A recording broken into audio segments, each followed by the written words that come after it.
જય દ્વારકાધીશ। આજ તો ચૈતર મહિનાની પૂનમ છે।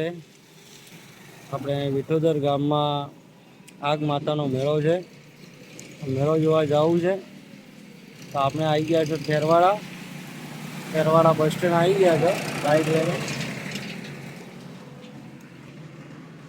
ખેરવાડા ચોકડી આવી ગઈ है।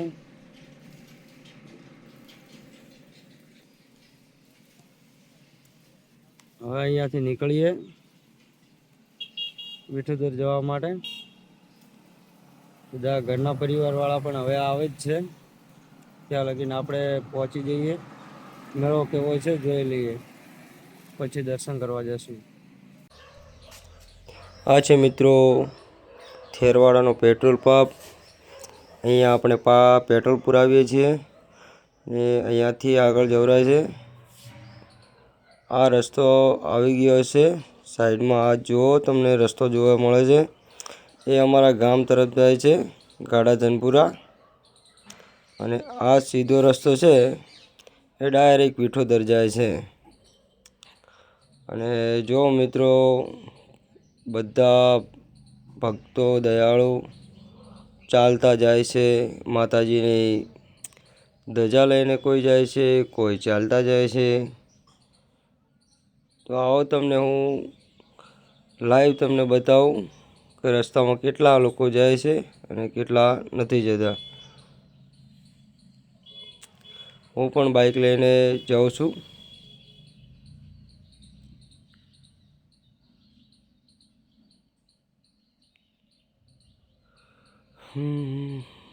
આ આવી ગયો જાવલનું બસ સ્ટેન્ડ।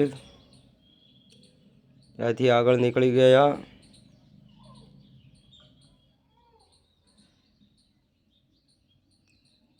જય હનુમાન દાદાનું મંદિર આવી ગયું હતું। અને હવે આવી ગયો વિઠોદર ચોકડી, આગ માતા જવાનો રસ્તો। આ છે વિઠોદરની ચોકડી, તમે જોઈ શકો છો મિત્રો। વિઠોદર એટલે વિઠોદર, બાકી બીજું કાંઈ નહીં। અમારા ઘરના પરિવાર પણ આવી ગયા જ છે। ચાલો એમની પાસે જઈએ।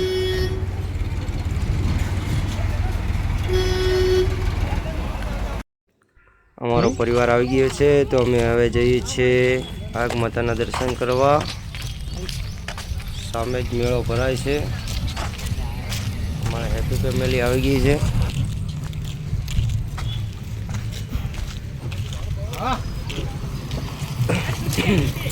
મેળામાં કપડાં મળે છે, અલગ અલગ મજાના રમકડાઓ છે। પબ્લિક પણ આજે તો બહુ સારી છે, જોવા મળી રહી છે।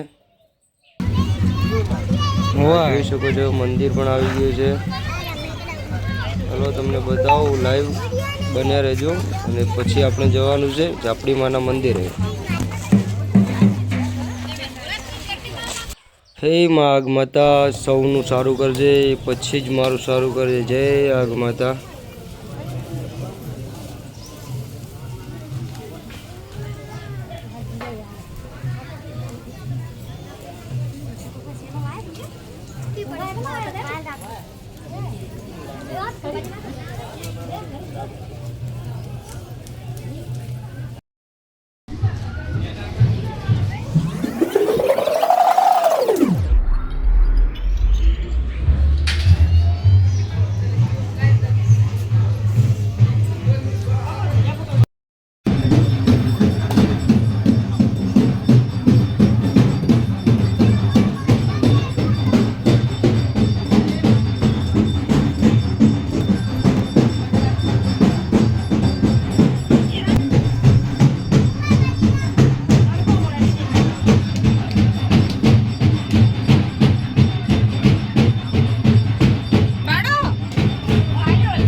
અહીંયા બારીક જેવા શિવલિંગ છે શંકર ભગવાનના, એમના પણ દર્શન કરી લઈએ.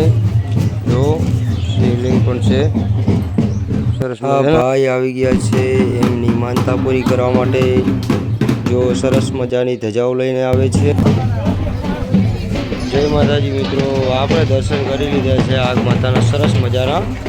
અને હવે થોડી વાર અહીંયા જોઈ મેળવાનું કેવું છે કેવું નહીં.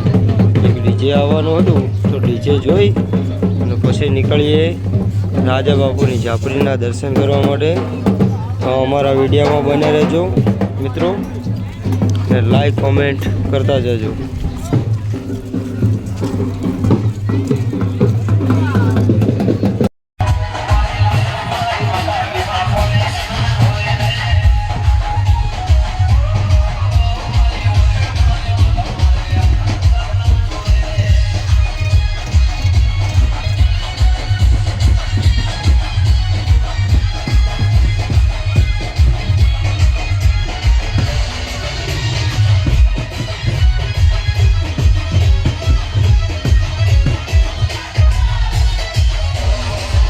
આપણે આવી ગયા છે વિઠોદરના રાજા બાપાની ઝાપડીમાંના દર્શન કરવા માટે. જો અહીંયા પણ ભક્તોની ભીડ જામેલી છે. અહીંયા સરસ મજાના હનુમાન દાદાના બંદર પણ આવી ગયા છે પ્રસાદ ખાવા માટે. તો વિડીયો જોતા રહેજો.